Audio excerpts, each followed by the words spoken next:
내가 누구를 용서해 줬다. 그렇지만 내 고통은 누가 보상해 주느냐. 그리고 내가 피해를 봤잖아. 내가 돈을 1,000만 원, 1억을 그 사람이 나한테 뭔가 사기를 쳐서 갖고 갔어요. 그럼 내가 용서해 준다고 그 피해가 보상되냐? 그래서 용서를 못하는 거예요. 누군가 내 고통과 내 피해를 보상해 주면 당장이라도 용서해 줄 텐데, 그래서 못 해주는 거예요. 그렇지만 여러분, 한번 생각해 보세요. 지금 그 사람의 사고방식은 여전히 거짓자에 있는 겁니다. 고통, 이 고통 누가 없애주느냐고. 그런데 지금 자기는 거짓자가, 이 고통을 받는 거짓자가 자기라고 믿고 있는 거예요. 자기가 그리스도 안에 있다면 이제 고통은 없어요. 이건 내 고통이 아니라고. 예수님이 십자가상에 예수님께 이미 드린 고통인 것입니다. 이건 내 고통이 더 이상 될 수가 없는 거예요.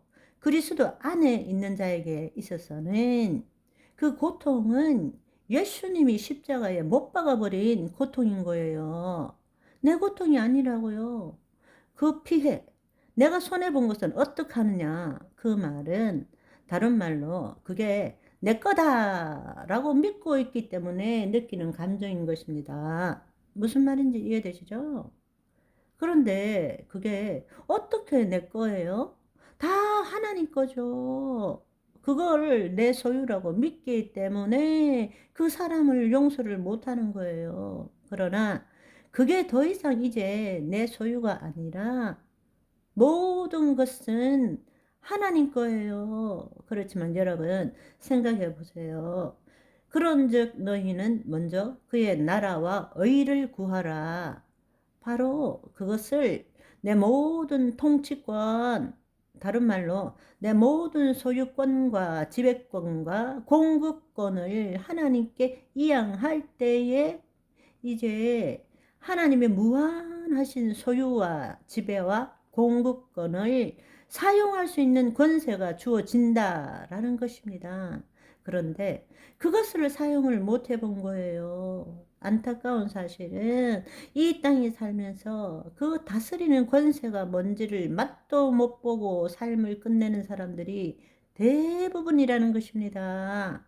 우리가 그리스도 안에 들어갈 때 다시금 다스리는 권세, 우리가 지금 거짓자가 누리는 소유, 지배, 공급권을 하나님께 이양할 때 비로소 하나님의 전부를 쓸 수 있는 청지기 직분, 다스리는 권세를 우리가 받고 누릴 수 있게 된다라는 것입니다. 그런데 지금 있는 이 거짓자가 내 것, 내 고통, 이걸 못 놓는 거예요. 그래서 죽기를 두려워함으로 일생에 매여 종노들 하는 자를 해방시켜 주시러 오신 분이 예수님이시란 말씀입니다. 특별히 누구 권위자 밑에나 혹은 강팍한 사람 밑에서 늘 고통당하는 사람이 용서하지 못하는, 그 사람 밑에서 숨도 제대로 못 쉬며 살면서 용서하지 못하는 이유는 뭔가 하면 내가 용서해 준다고 상황이 바뀌느냐는 거예요. 그래서 용서를 못 해주는 거예요. 용서를 못 해주는 큰 이유 중에 하나가 뭔가 하면 내가 이렇게 지금 몸을 받고 내가 이렇게 학대 가운데 살지만 내가 그 사람을 용서해 준다고 해서 이 상황이 뭐 바뀌느냐, 똑같지 않느냐, 그래서 나 용서 못한다, 이렇게 생각하는 것입니다. 그것이 잘못이라는 거예요. 지금 그 상황 설정은 거짓자가 한 상황 설정인 것입니다. 특별히 우리 부부 가운데도 학대받으면서도 그 사람을 떠나지 않고 사는 사람들이 있잖아요. 상호 의존이 되어서 그 사람에게 고통을 받으면서도 그 사람을 못 떠나는 거예요. 왜냐하면 그 사람 때문에 내가 존재하게 됐다라고 믿기 때문입니다. 못 떠나는 거예요. 그런 상황에서 내가 그 사람을 용서해 준다고 상황이 바뀌느냐 이렇게 생각하는 것입니다. 그러나 우리가 예수 그리스도 안에 있다면 그 생각 자체가 잘못된 걸 알 수 있는 거예요. 지금과는 다른 판단을 하게 되고 선택을 하게 되고 결정을 하게 된다라는 것입니다. 따라서 우리가 진정한 용서라는 것은 예수 그리스도 안에 있을 때라야만이 가능한 일입니다. 그렇습니다. 우리가 예수 그리스도 안에 있다라는 것, 그 말은 모든 죄의식과 모든 두려움과 결핍과 모든 부족으로부터 해방, 벗어났다는 것입니다. 그 말은 뭔가 하나님의 사랑, 죄책감이 아니라 죄의식이 아니라 의식, 두려움이 아니라 우리는 하나님의 사랑 가운데 거하는 거예요. 하나님과 분리된 것이 아니라 하나님 안에 있는 것입니다. 여러분들에게 정말 강력하게 권면하는 것은 매일매일 두려움과 죄의식과 하나님과의 분리를 느끼지 말고 반대를 묵상해 보시기를 바랍니다.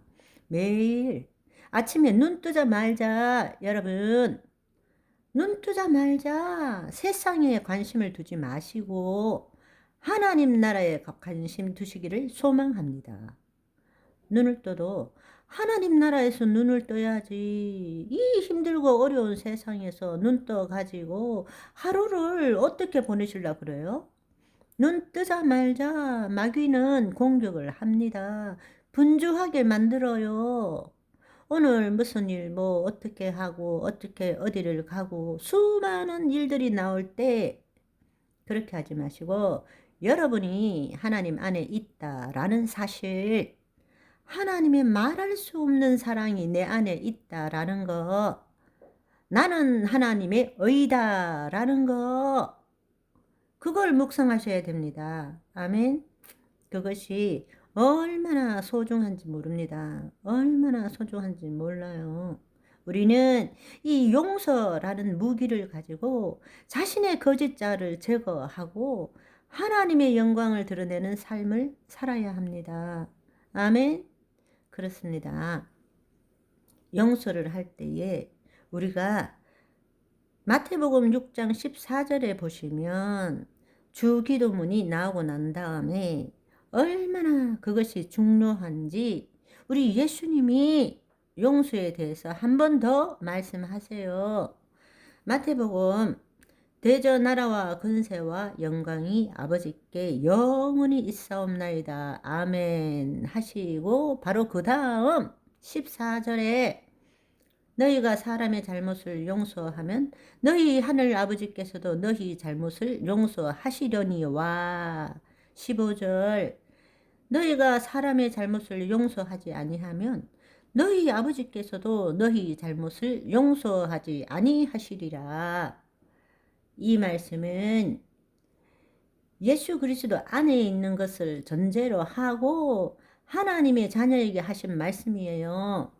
용서 안 한다는 것은 구원 안 준다는 뜻이 아니에요. 지금 이 주기도문 자체가 하나님 자녀들이 하는 기도란 말입니다. 그러니까 이 용서가 얼마나 중요한지 우리가 우리에게 죄 지은 자를 사하여 준 것 같이 우리 죄를 사하여 주옵시고 라고 했지만 주기도문이 끝나고 난 바로 다음에 다시 강조를 하시는 거예요. 다른 사람의 잘못을 용서하라는 것입니다. 용서하지 않으면 우리 잘못도 용서를 못 받는다는 거예요. 그 말은 다른 말로 용서하지 못한다라는 것은 여전히 거짓자 안에 있다라는 것입니다.